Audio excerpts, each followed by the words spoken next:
Everyone, आज की इस वीडियो में हम डिस्कस करेंगे events of second stage of labour. इससे पहले जो हमने वीडियो डाली थी वो हमारी normal second stage of labour के बारे में कुछ कॉमन टॉपिक्स थे जो हमने डिस्कस किए थे। अब इवेंट्स के बारे में देख लेते हैं। तो सबसे पहले पहला जो इवेंट आता है वो आता है इंगेजमेंट। इंगेजमेंट क्या है? Fetal head at the level of still spine zero station, यानी कि जो फीटल हेड है अगर वो at the level of still spine की जीरो स्टेशन, यानी कि जो स्टिल स्पाइन है या फिर जीरो स्टेशन के लेवल पर देखने को मिलता है, तो वो हमारा इंगेजमेंट होता है। नेक्स्ट आता है डिसेंट। फिर डिसेंट देखने को मिलेगा डिसेंट डाउन, यानी कि downward movement of fetus. Fetus का जब डाउनवर्ड मूवमेंट देखने को मिलेगा तो वो हमारा डिसेंट आता है। डिसेंट के बाद देखने को मिलता है फ्लैक्शन। फ्लैक्शन यानी कि जैसे ही फीटस का डिसेंट डाउन देखने को मिलेगा, डाउनवर्ड मूवमेंट ऑफ फिटस देखने को मिलेगा, वैसे क्या होती है हमारी जो पेल्विक फ्लोर मसल्स होती हैं वो रेसिस्टेंस शो करने लग जाती है, जिससे क्या होता है फीटल हेड जो होता है वो क्या होगा, इस तरीके से क्या है वो चेस्ट टूवर्ड्स द चेस्ट फ्लैक्स्ड हो जाता है, मतलब इस तरीके से फ्लैक्स्ड बॉडी हो जाती है बेबी की।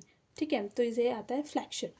फ्लैक्शन के बाद आता है internal rotation of head. Internal rotation of head का मेन पर्पस होता क्या है? तो to place the occipital region behind the symphysis pubis, यानी कि जो ऑक्सीपिटल रीजन है उसको सिम्फाइसिस प्यूबिस के पीछे लेकर आना हेड को, है ना। तो हमने पिछले वीडियो में एक वीडियो में पढ़ा था पोजीशंस के बारे में प्रॉपर। तो रोटेशन पढ़े थे हमने, कितने कितने डिग्री में हेड का रोटेशन होता है, फिर बॉडी का रोटेशन होता है, तो वो चीज़ हमने डिस्कस करी थी। तो नॉर्मली हम देख लेते हैं यहाँ पे, अगर क्या है पोजीशन ऑक्सीपिट एंटीरियर है तो कोई रोटेशन देखने को नहीं मिलेगा हेड का। अगर लेफ्ट ऑक्सीपिटल एंटीरियर है, राइट ऑक्सीपिट एंटीरियर तो 45 डिग्री हेड रोटेट होगा। अगर लेफ्ट ऑक्सीपिट ट्रांसफर है और राइट ऑक्सीपिट ट्रांसफर है तो 90 डिग्री रोटेट करने को मिलेगा। अगर लेफ्ट ऑक्सीपिटल पोस्टीरियर है और राइट ऑक्सीपिटल पोस्टीरियर तो 135 डिग्री रोटेट करेगा, और अगर ऑक्सीपिटल पोस्टीरियर है तो 180 डिग्री यहाँ पे रोटेट करेगी, मतलब करना पड़ेगा हेड को, है ना। तो ये हमारा होता है इंटरनल रोटेशन ऑफ हेड। तो मतलब सिम्फाइसिस प्यूबिस के पीछे लेकर आना ऑक्सीपिटल रीजन को। नेक्स्ट देख लेते हैं हम क्राउनिंग। क्राउनिंग जो है सबसे मोस्ट इंपॉर्टेंट है, जो कि बहुत सारे गवर्नमेंट जो एग्जाम्स होते हैं उसमें भी पूछे जाते हैं। तो क्राउनिंग मतलब क्या है? When head visible 3 to 4 centimetre due to engaging largest transverse diameter of fetal head, यानी कि जो यहाँ पे हेड का विजिबल होना 3 to 4 सेंटीमीटर, यानी कि यहाँ पे जो लार्जेस्ट ट्रांसफर्स डायमीटर है वो यहाँ पे देखने को मिलता है बाय पैराइटल डायमीटर 9.5 सेंटीमीटर, ये हमें विजिबल होता है, यानी कि जो हेड है उसका ये वाला डायमीटर विजिबल होता है, तो उसको ही हम क्राउनिंग कहते हैं, है ना। ये एग्जाम पर्पस के लिए भी बहुत इंपॉर्टेंट है। नेक्स्ट बात कर लेते हैं, फिर आता है एक्सटेंशन। एक्सटेंशन में क्या होता है? फीटल हेड डिलीवरी देखने को मिलती है, यानी कि यहाँ पे कपल में मतलब साथ साथ फोर्स देखने को मिलेगा, यानी कि यहाँ पे यूट्राइन कॉन्ट्रैक्शन और जो बियरिंग डाउन इफेक्ट्स है वो लगते हैं डाउनवर्ड की तरफ को, और जो पेल्विक फ्लोर मसल्स और पेरिनियम जो है वो अपवर्ड एंड आउटवर्ड की तरफ को क्या करते हैं, यहाँ पे फोर्स लगाते हैं। तो इस तरीके से क्या होगा, यहाँ पे फीटल हेड का डिलीवरी देखने को मिलती है।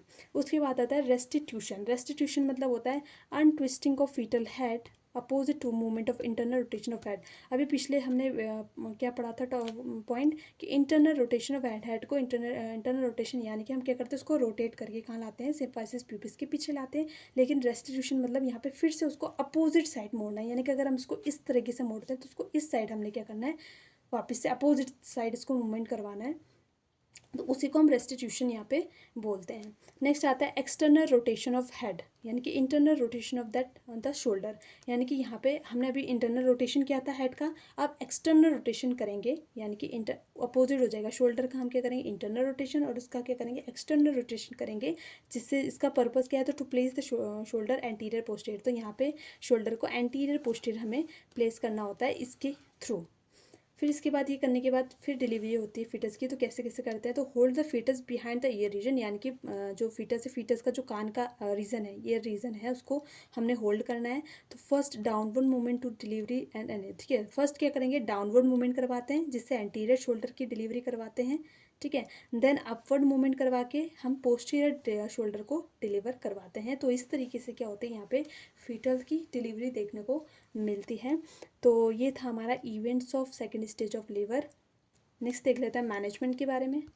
नेक्स्ट हम मैनेजमेंट देख लेते हैं। तो management of second stage of labour है, जिसमें हम सबसे पहले उसकी पोजीशन देख लेते हैं। तो फीमेल को कौन सी पोजीशन देते हैं? तो लेथॉट में पोजीशन दिया जाता है। FHR यानी कि फीटल हार्ट रेट असेस करते हैं। अगर कोई रिस्क नहीं है, लो रिस्क है, तो 30 मिनट में एवरी 30 मिनट चेक करेंगे, और अगर हाई रिस्क है तो 15 मिनट में हम चेक करते हैं। यहाँ पे एडवाइस करेंगे फीमेल को कि वो बियरिंग डाउन एफर्ट्स लगाए विद यूट्राइन कॉन्ट्रैक्शन के साथ, और जैसे यूट्राइन कॉन्ट्रैक्शन स्टॉप होते हैं देन वो रेस्ट करें, मतलब rest in between the uterine contraction के बीच में वो आराम करें। देन बेबी यहाँ पे डिलीवर होता है तो केयर ऑफ़ न्यूबॉर्न यहाँ पे हम न्यूबॉर्न की केयर यहाँ पे हम स्टार्ट कर देते हैं आफ्टर डिलीवरी। तो ये था हमारा events of second stage of labour. अगर आपको मेरी वीडियो पसंद आए तो like share comment and subscribe my channel. Thank you.